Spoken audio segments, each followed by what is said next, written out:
The first formal dinner between humanity and the Galactic Conclave species unfolded in the Grand Pavilion of Unity, a structure of impossible crystal and living metal that hovered above the capital world of Nexus Prime.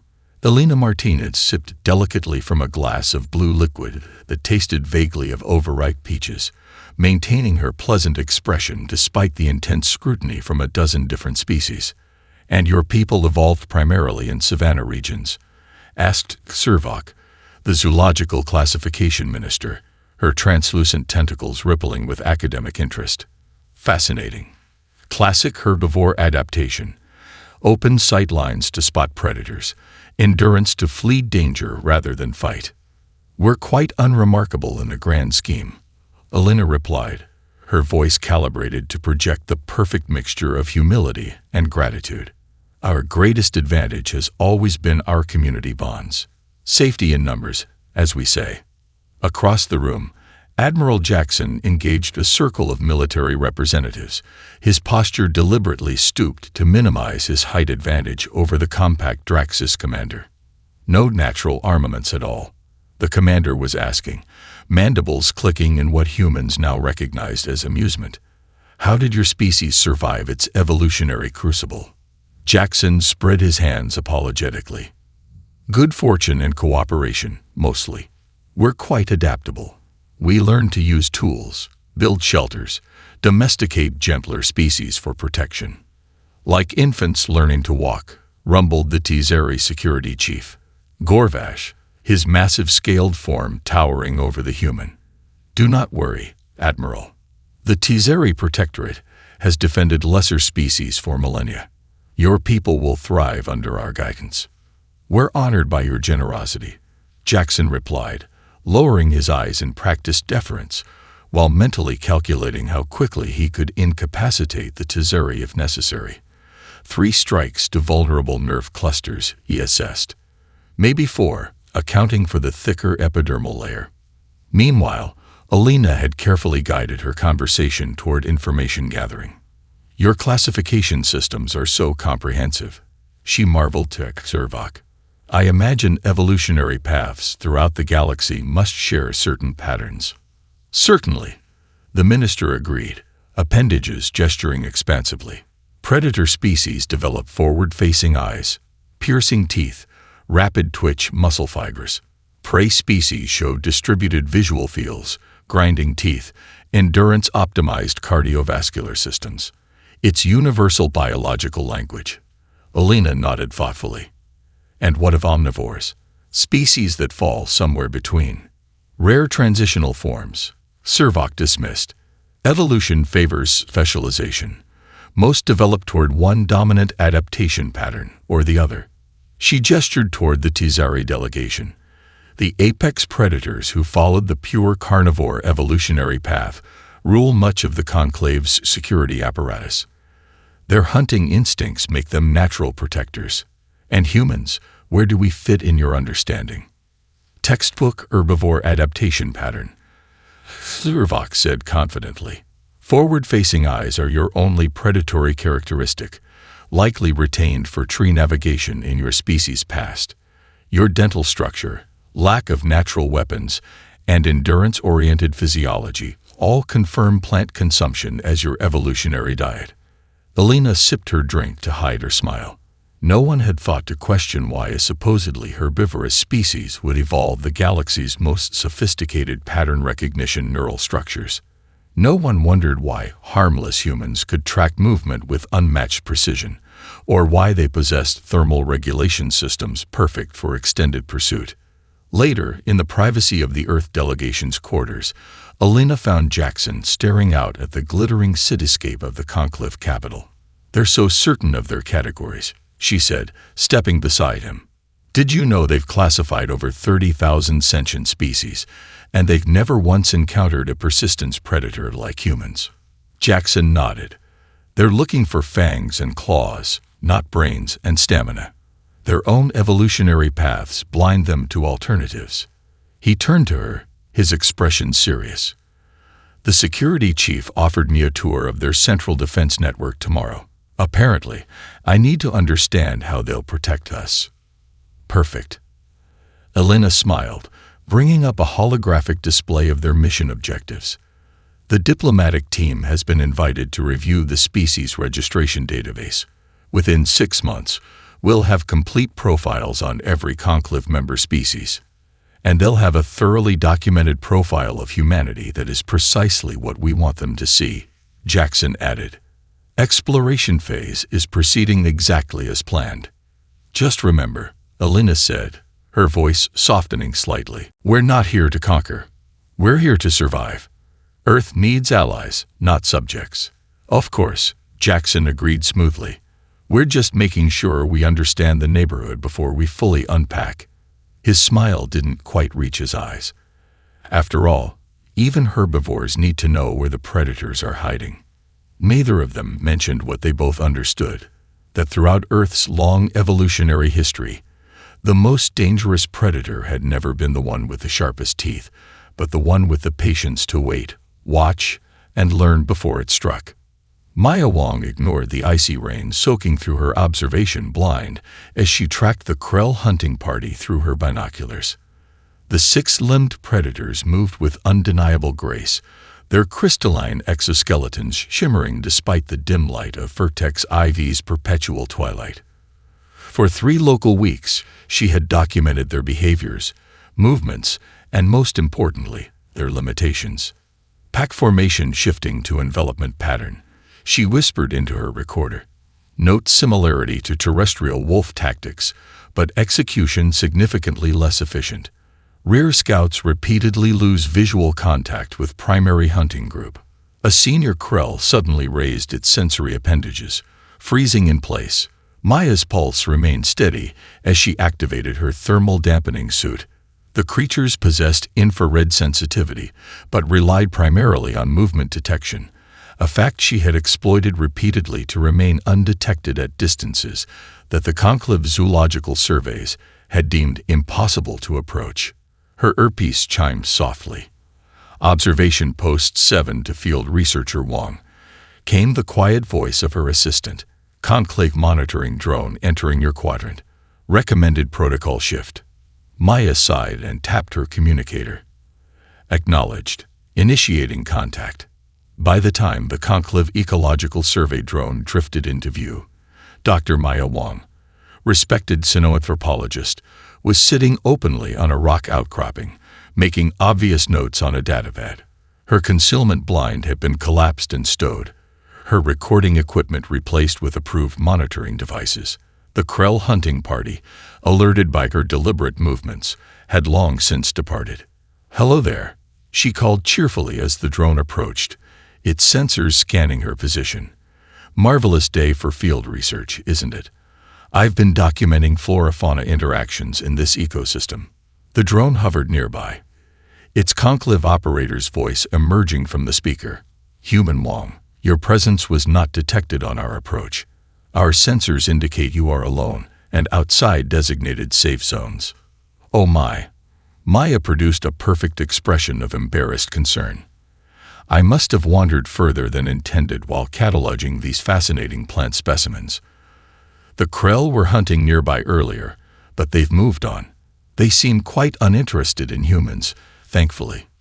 The drone operator, a Tzeri biodiversity specialist, responded with the now familiar tone of patronizing concern. "Untrained observation can lead to incorrect conclusions. Krell are apex predators with 17 documented cases of non-native species predation.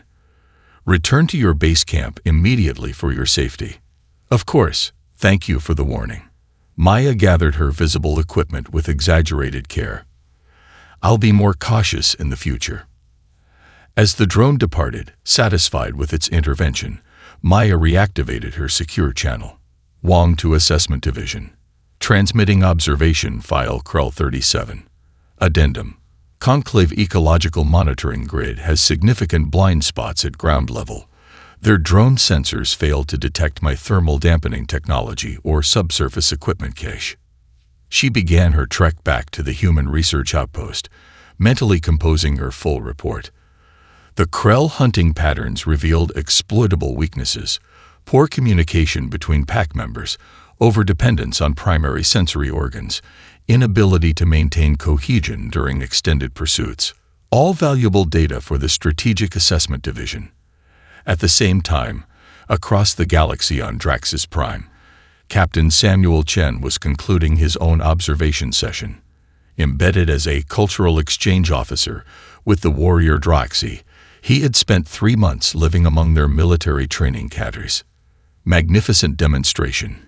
He praised as a Droxy combat instructor, concluded a display of their celebrated fighting technique. Your soldiers move with such power and precision. The instructor's chitinous faceplates shifted in what humans had learned was an expression of pride. The striking claw technique has been refined over 12 generations. No opposing force can withstand a coordinated Droxy assault.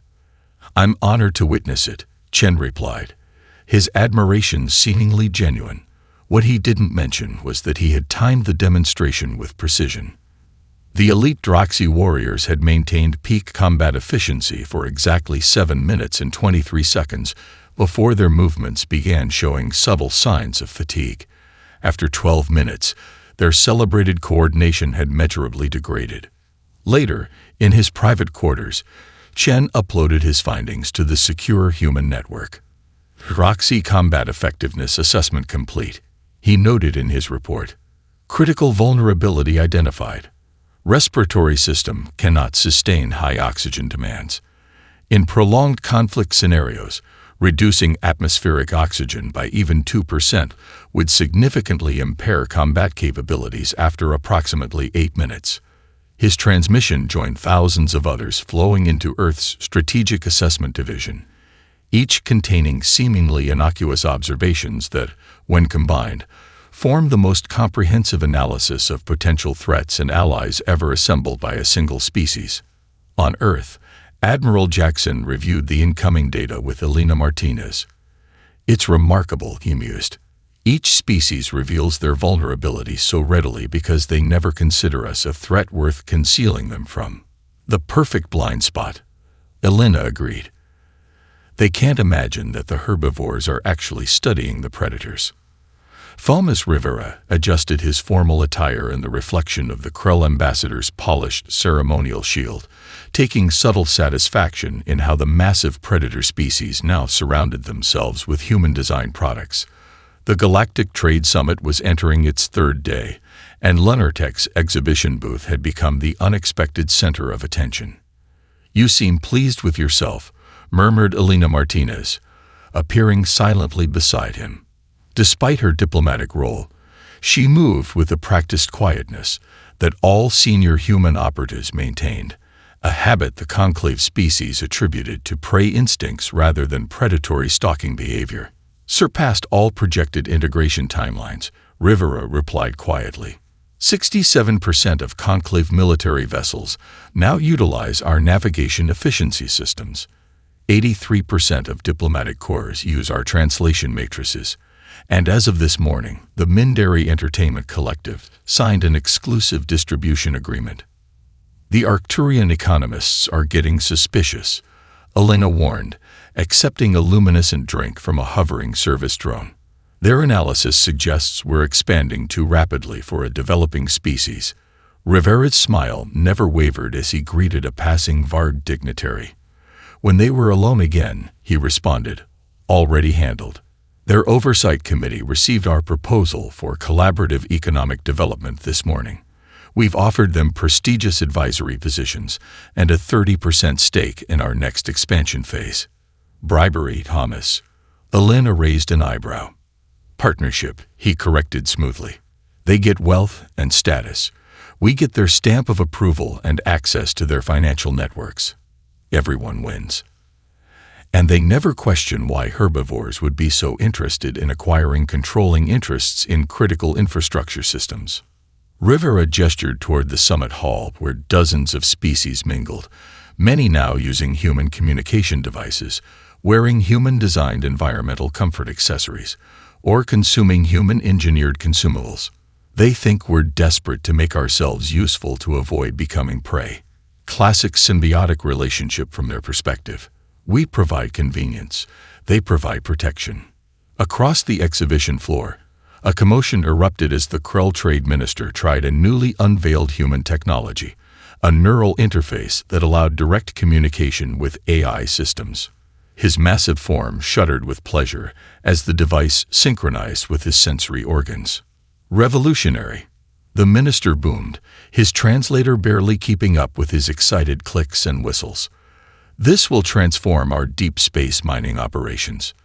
What the minister didn't know, what none of them knew, was that every interface also served as a sophisticated data collection node, mapping neural pathways, documenting thought patterns, and identifying psychological vulnerabilities in each species that used it. Later that evening, in the secure communication room of the Earth Embassy, Rivera presented his findings to the Strategic Development Council. Admiral Jackson and Elena Martinez sat alongside the holographic projections of Earth's Leadership Committee. Economic integration exceeds all projections, Rivera reported, displaying complex network maps of human technology distribution. Phase 2 products have achieved 78% market penetration in critical sectors. The Varg War Fleet now depends on our targeting system's efficiency modules. The Draxis Defense Network runs on our communication protocols. The Mindari habitually interface with our entertainment systems for at least 3 hours daily. Dependency status. Admiral Jackson asked, studying the figures. Approaching irreversibility, Rivera confirmed. We've identified 17 critical supply chains that now flow primarily through human-controlled systems. Most significantly, we've achieved what the extraction division classified as unconscious integration. They're no longer aware of how thoroughly they rely on our technology. A senior counselor's hologram leaned forward. And the contingency measures. Rivera's expression remained neutral. Every system contains passive security protocols. If necessary, we could significantly degrade or temporarily suspend functionality across 82% of deployed technology, which would cripple military operations, communication networks, and economic systems throughout conclave space, Elena added, though that remains our absolute last resort. The ideal predator creates a situation where prey willingly approaches, Jackson murmured, quoting an ancient human hunting principle. Rivera nodded. They believe they're incorporating useful tools. They don't realize they're incorporating us into their critical infrastructure, into their very way of life. As the meeting concluded, Elena lingered behind with Rivera. Thomas, the Mindari entertainment systems, are we certain they can't detect the underlying psychological conditioning elements? Their telepathic abilities make them naturally resistant, he acknowledged. But their psychology has a fascinating blind spot. They can't conceive of emotional manipulation through artificial means. They believe emotions must come from living beings. And our systems. Rivera's smile returned, but colder now, more predatory. Our systems learn what makes them feel good, what triggers risk assessment responses, what stimulates their reward centers. Their own instincts are being quietly reprogrammed. Nothing obvious enough to detect, just subtle shifts in their collective threat perception, specifically regarding humans. Ensuring they never see us as a threat. Better, Rivera corrected. Ensuring they unconsciously classify us as essential to their survival. He gestured to a display showing adoption rates of human technology. The most successful invasion isn't the one that conquers territory. It's the one that convinces every target that the invaders were always necessary components of the existing system. Absurd, growled the conclave military commander, his scaled hide flushing with irritation.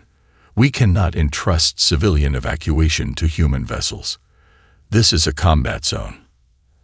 Admiral Jackson maintained his carefully practiced expression of deference mixed with earnest concern. Around them, the conclave emergency council chamber pulsed with frantic activity as reports of Pellerin advances flooded in from the front lines.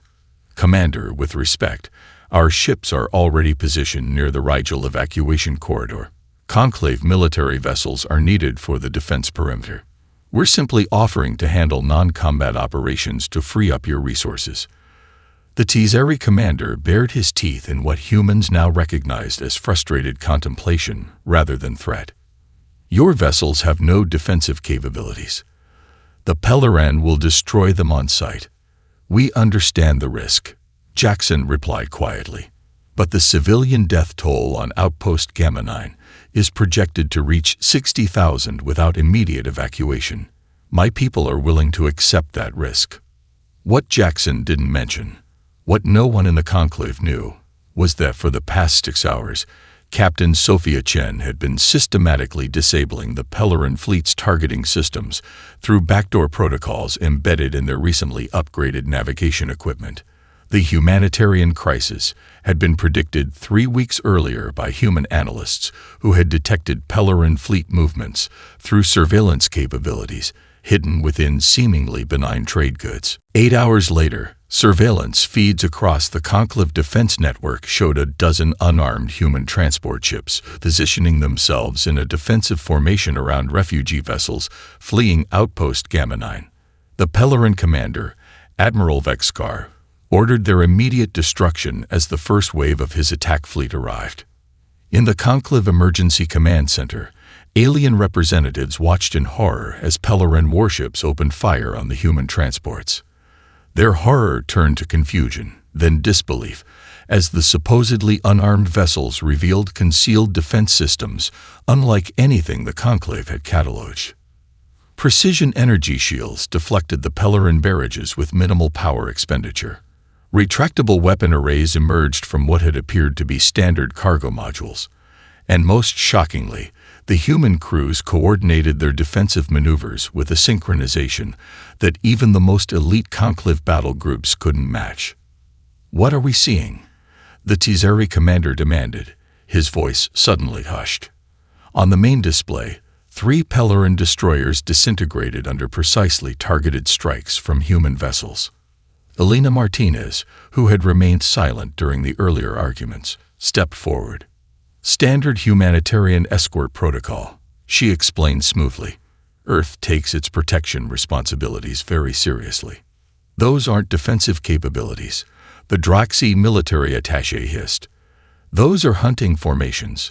Those are killing shots." Before anyone could respond, Communications Officer Lieutenant Rice's voice came through the command channel. "Pelleran flagship targeting systems have experienced a critical malfunction. Their central command network is experiencing cascading failures. Admiral Jackson, should we proceed with Extraction Protocol 7? Jackson exchanged a brief glance with Martinez before responding. "Confirmed, Lieutenant. Secure the civilian transports first, then move to contain remaining hostile elements." The Tzeri commander stared at Jackson, his previous condescension replaced with something approaching wariness. "Your vessels were prepared for this specific engagement. You knew exactly where the Pelleran would attack, exactly what ships they would deploy." Jackson's expression remained professionally neutral.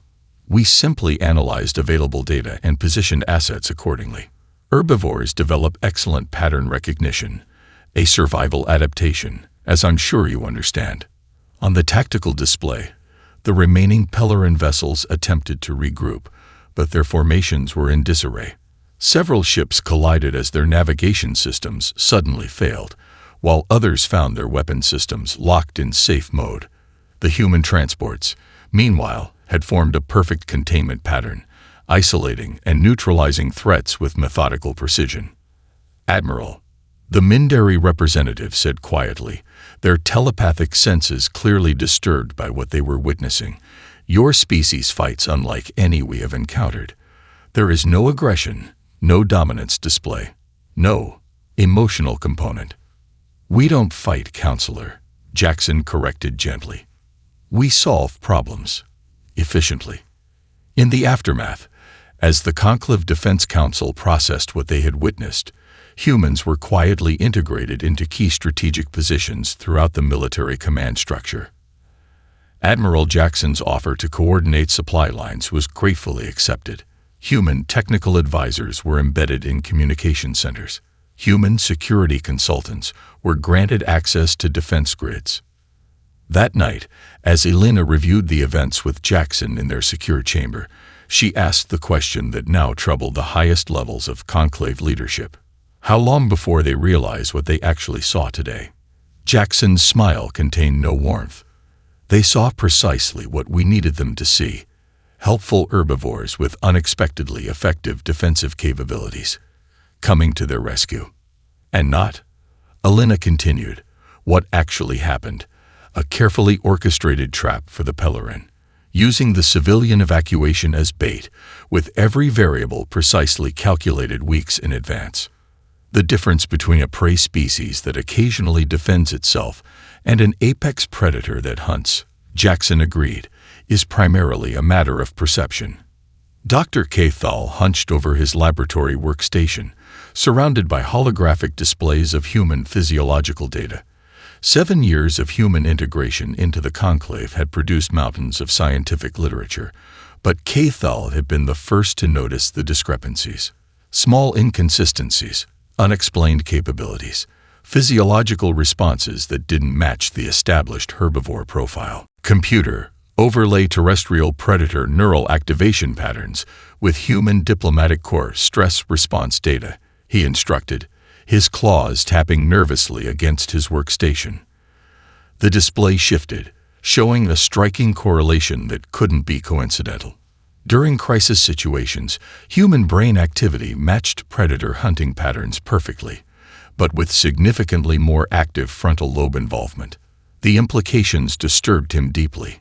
His research assistant, a young Tizeri named Vex, entered with fresh data chips. The human exchange student samples have arrived, Doctor, she reported. Though I don't understand why you requested genetic material when the conclave database already contains complete human genome sequences. Official sequences, Cathal corrected absently, still studying the neural patterns provided by humans themselves during first contact. I have questions about their accuracy. Vex tilted her head curiously.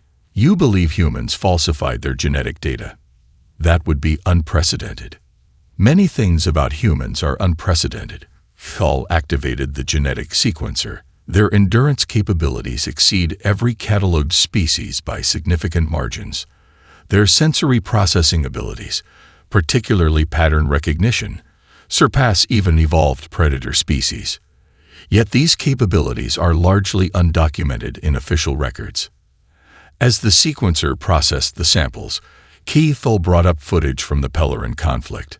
Watch their movements, he instructed Vex. Not the technology, the actual human physical responses. The display showed Captain Sophia Chen's team during the evacuation operation. Vex watched intently, her natural predator instincts suddenly alerting her to something she hadn't noticed before. They move like hunters, she said slowly, not like defenders. See how they position themselves. They're not protecting. They're herding the Pellerin vessels, controlling movement patterns, creating vulnerabilities. Precisely. Cathal zoomed in on Chen's expression during a critical moment. Note the pupillary response. That's not fear or defensive stress. That's focused predatory attention. The sequencer chimed, drawing their attention.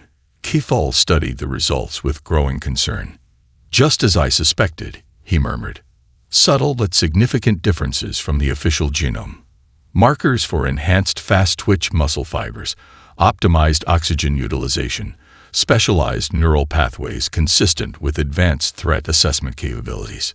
But why would they hide this? Vex asked.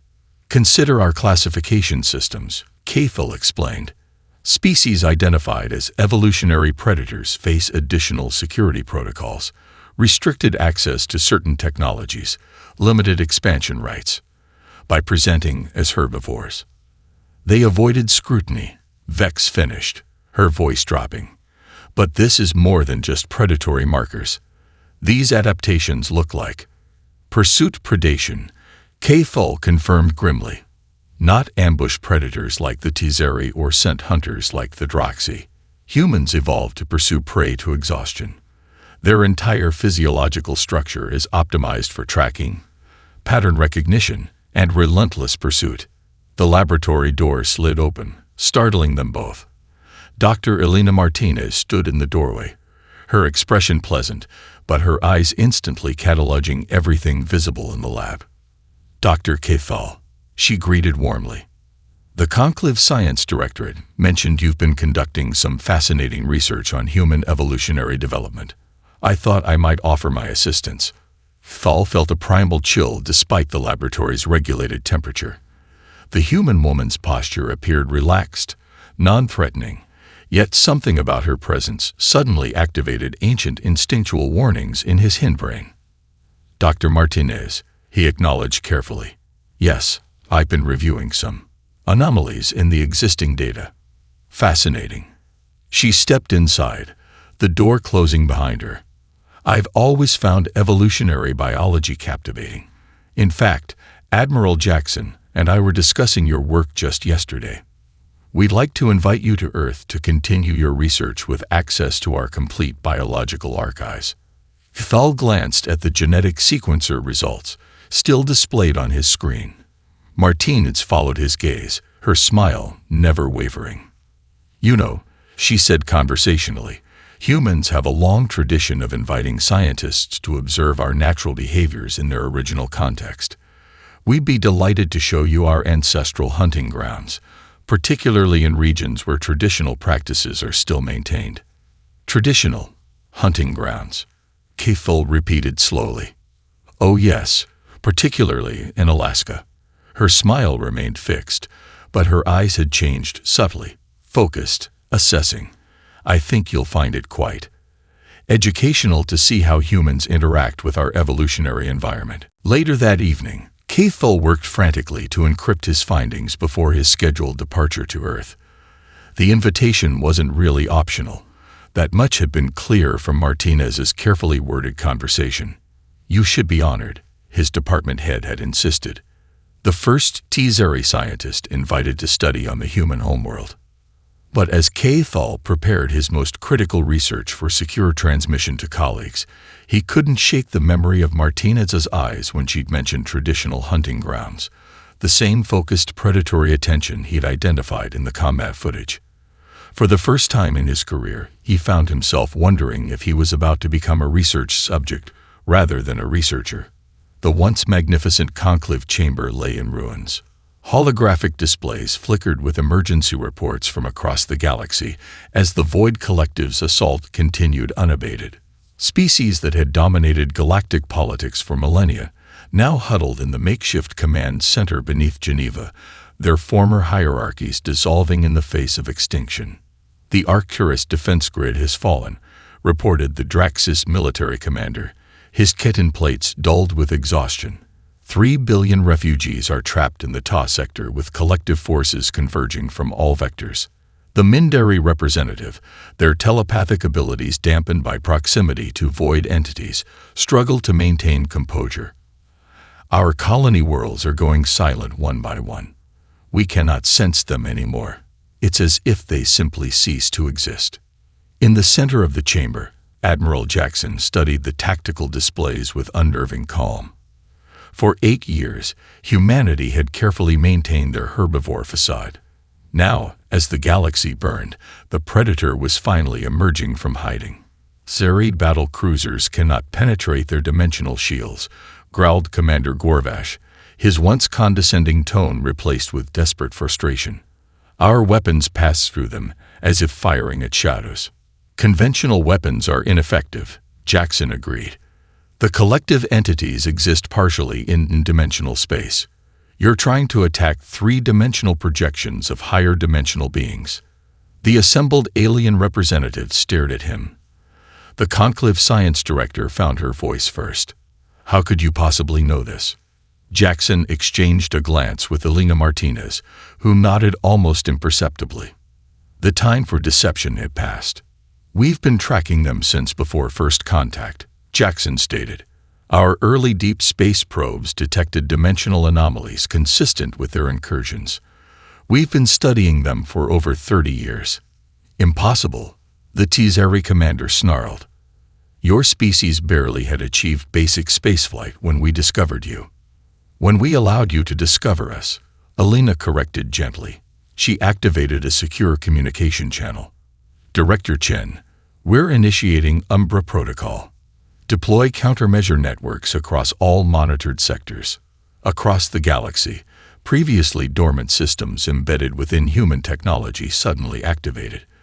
The comfort innovations that had spread throughout conclave space revealed their true purpose, an interconnected detection grid specifically calibrated to track dimensional shifts. In the command center, Jackson brought up a new tactical display, far more detailed than anything the conclave possessed. It showed void collective movements with precision that stunned the alien representatives. The collective isn't random in its attacks, Jackson explained. They follow predictable hunting patterns, targeting specific neural energy signatures that most conclave species emit. That's why Earth remains untouched. Our brains evolved differently. As persistence predators, came a voice from the doorway. Dr. Cathal entered, his scales paler than when he'd left for Earth months earlier, but his eyes sharp with new understanding. They don't attack humans because they recognize another apex predator. Elena smiled slightly. Welcome back, Doctor. I trust Alaska was educational. Thal inclined his head. I witnessed humans track prey through terrain I considered impassable, using nothing but footprints and disturbed vegetation. I watched them pursue targets for days without rest. I finally understood what my research had been telling me. Humans didn't evolve to flee from predators. They evolved to become the predator that nothing could escape. The conclave security chief hissed in disbelief. You expect us to believe herbivores have been hiding predatory nature? To what end? Would you have welcomed us as equals if you'd known the truth? Jackson asked quietly. Or would you have restricted us, contained us, potentially even eliminated us as a threat? Evolution shaped us into pursuit predators, but civilization taught us patience. Sometimes the most effective hunting strategy is to wait. On the main display, a void collective fleet approaching Centauri Prime suddenly scattered as previously hidden human defense platforms activated. Unlike conclave weapons, these struck with devastating effect, targeting dimensional weak points that other species couldn't even perceive. Your brains evolved to detect immediate threats, movement, size, visible weapons, Elena explained. Ours evolved to recognize patterns over time, to predict behavior, to understand prey psychology. The same neural adaptations that let us track animals across vast distances let us perceive the collective's dimensional patterns. You knew this was coming, the Mindari representative whispered, their telepathic senses finally piercing humanity's mental defenses. You've been preparing for this specific threat since before you met us. Jackson nodded grimly. We detected their first scouts near our solar system 27 years ago. Everything since, our carefully managed first contact, our strategic positioning throughout conclave space, our technology distribution, has been preparation for this moment. The tactical display updated as hundreds of previously unknown human vessels emerged from hidden bases throughout the galaxy, their designs optimized for dimensional warfare. We didn't conquer the galaxy, Elena said, her voice soft but carrying an unmistakable predatory focus, because we were hunting bigger prey. Commander Lylon Kosi's voice remained perfectly calm as her flagship shuddered under dimensional stress. Sierra Squadron, maintain pursuit pattern Delta. They're attempting to regroup in Sector 7. From the observation deck of the Conclave command carrier, the Tizari War Council watched in stunned silence. The human combat vessels moved with coordinated precision that defied conventional tactical doctrine, not in the rigid formations favored by military species, but in fluid, adaptive patterns that eerily resembled pack hunters on a planetary scale. They're cutting off escape vectors, Gorvash murmured, his warrior's instinct recognizing what his tactical training couldn't process. They're not trying to destroy the collective ships. They're hurting them. Dr. Cathal nodded grimly, just as their ancestors herded prey animals into kill zones. The formation isn't random. It's deliberately structured to exhaust the collective entities by forcing them to continually shift dimensional states. On the primary display, Commander Nkosi's squadron had forced a cluster of void entities into a region of space where specialized human sensor platforms had been positioned. As the entities attempted another dimensional shift, the platforms activated, generating a field that partially bound them to normal space. Target vulnerability window achieved, Nkosi reported, her tone unchanged despite the tactical breakthrough. Executing Phase 3. Her ships adjusted formation with fluid precision, targeting weapons not at the void entities themselves, but at specific points in seemingly empty space around them. The effect was immediate and devastating. The entities writhed in what appeared to be agony as their dimensional connection points were systematically severed. "They're not shooting at the visible manifestations," Cathol explained to the bewildered alien observers. "They're targeting the dimensional anchor points, the connections between our space and wherever these entities originate. They're not killing them. They're cutting them off from their home dimension." In the Geneva Command Center, Admiral Jackson watched the operation unfold with the focused intensity of a predator tracking wounded prey. Delina Martinez stood beside him, monitoring communications from human forces deployed throughout Conclave space. "Arcturus sector secured," she reported. "Captain Chen reports dimensional incursions reduced by 87%. Ta sector defense grid fully operational. All remaining Conclave refugee vessels have been extracted to safe corridors." The Mindari representative, having spent hours in proximity to humans, now openly operating as coordinated predators, looked physically ill. "Your minds," they whispered. "They're hunting minds. How did we not sense this before?" Alina smiled thinly. "Evolutionary adaptation works both ways, counselor. Just as your telepathic abilities evolved to sense emotional states, our mental discipline evolved to control and mask those states when necessary. Predators who reveal their intentions before striking rarely catch their prey." On the tactical display, a massive void collective entity, larger than any previously encountered, emerged near the Rigel system. Conventional Conclave forces scattered before it, their weapons completely ineffective against its dimensional shields. "Primary target located," Jackson noted calmly. He opened a channel to the Human Defense Network. "All units, convergence protocol. This is what we've been waiting for." Across 7 sectors, human vessels abruptly disengaged from their current operations and began moving with singular purpose toward the Rigel system. The Conclave military commanders watched in disbelief as the supposedly disorganized human defense suddenly revealed itself as a perfectly coordinated trap. Each previous engagement had been deliberately designed to manipulate the collective into deploying its command entity.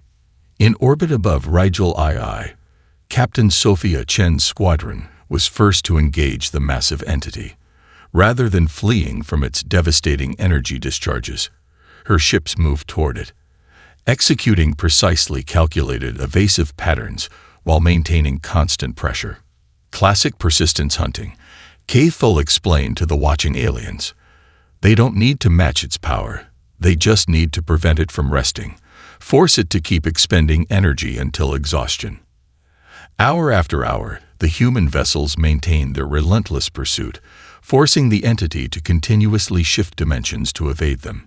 Each shift precisely predicted by the human neural nets.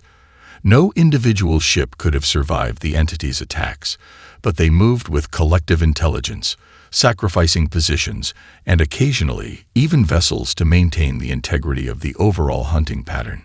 From the command carrier, Gorvash watched with growing comprehension. "All these years," he rumbled, "we thought we were the apex predators of the galaxy. We evolved strength, natural weapons, combat instincts. But they..." He gestured at the human vessels systematically exhausting the most powerful entity the collective had deployed. "They evolved to hunt with their minds, to predict, to coordinate, to outlast." Thal nodded, his scientific detachment giving way to a profound respect tinged with primal fear. "And that is why they are the most dangerous predators of all. Not because of what they can do to your body, but because of what they understood about you before you even knew they were there." 3 months after the Void Collective's retreat, The reconvened Galactic conclave hardly resembled its former self. The ornate chamber on Arcturus Station had been rebuilt, but the power dynamics within had transformed completely. Human representatives now occupied central positions at the diplomatic table, not through force or decree, but through the silent acknowledgement of necessity. Elena Martinez observed the proceedings with quiet satisfaction. The official records had been updated. Humans reclassified as apex cognitive predators, with detailed notes on their evolutionary development as persistence hunters. Scientific journals across the conclave now published analyses of human predatory adaptations, their unmatched endurance, their pattern recognition neural structures, their pack-hunting social organizations disguised as egalitarian governance. The irony, murmured Dr. Cathal, who now served as the chief xenobiology liaison between humanity and the conclave, is that we had the evidence all along. Your endurance capabilities, your cooperative hunting structures, your obsession with pattern recognition, these weren't herbivore adaptations. We simply couldn't conceive of predators that didn't rely on fang and claw. Elena smiled slightly. Perception filters are powerful things, Doctor. You saw what you expected to see. Across the chamber, Thomas Rivera presented the Economic Recovery Initiative to the assembled representatives. The same species that had once patronizingly accepted human assistance now desperately sought human protection, technology, and guidance. The proposed recovery plan would integrate human systems even more deeply into the galactic infrastructure. We project full restoration of trade networks within 2 standard years, Rivera explained smoothly.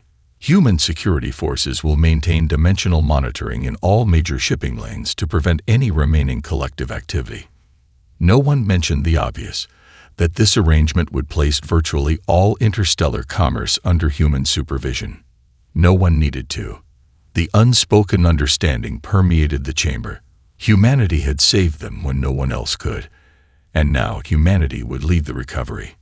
Not through conquest, but through making themselves indispensable. Later, in the privacy of the Earth delegation's quarters, Elena reviewed the day's proceedings with Admiral Jackson and the newly appointed Human Security Council. Integration is proceeding faster than projected, she noted, studying the holographic displays. Conclave military forces are voluntarily adopting our command structures and tactical doctrine. 17 previously independent species have formally requested human security personnel for their home systems. Fear? Asked Counselor Yamamoto. Respect, Jackson corrected. They've seen what we can do. More importantly, they've seen what we choose not to do. We could have exploited the crisis to establish direct control.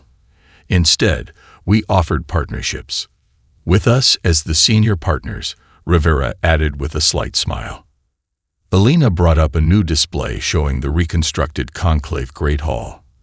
A new mural dominated the chamber, depicting representatives of all member species standing together against the Void Collective.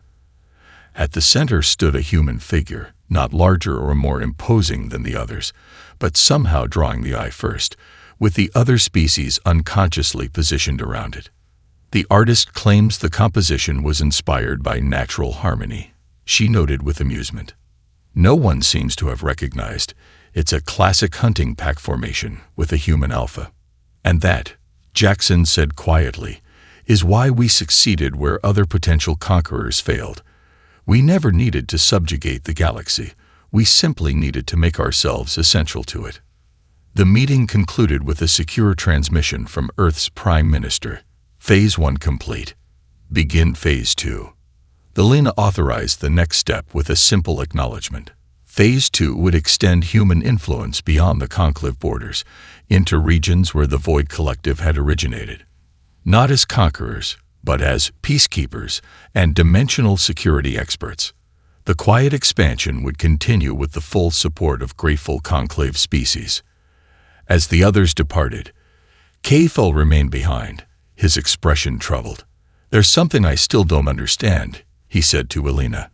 Why the elaborate deception? Even accounting for initial security concerns, why maintain the herbivore facade for so long? Elena studied him thoughtfully. Despite his time on Earth, despite witnessing humanity's true nature, the Tizari scientist still didn't fully comprehend the predator psychology he'd been studying. "Tell me, Doctor," she asked instead, "in your species' evolutionary history, which hunting strategy proved most successful? The predator that announced itself with roars and displays of strength, or the predator that its prey never recognized until it was already too late?" Understanding finally dawned in Cathal's eyes. "You didn't just hide your nature from us," he whispered. "The deception itself was the hunting strategy." Elena smiled, and for the first time, she allowed the full predatory focus of humanity's evolutionary heritage to show in her expression.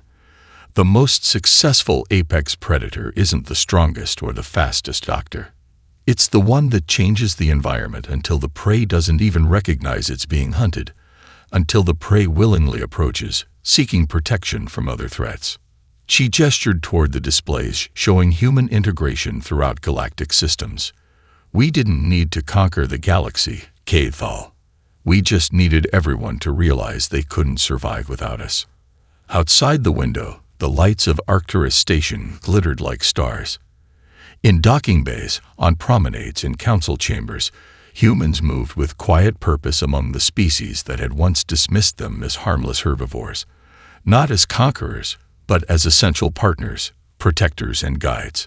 The perfect infiltration was complete. The galaxy's apex predator now ruled without ever having to bare its teeth.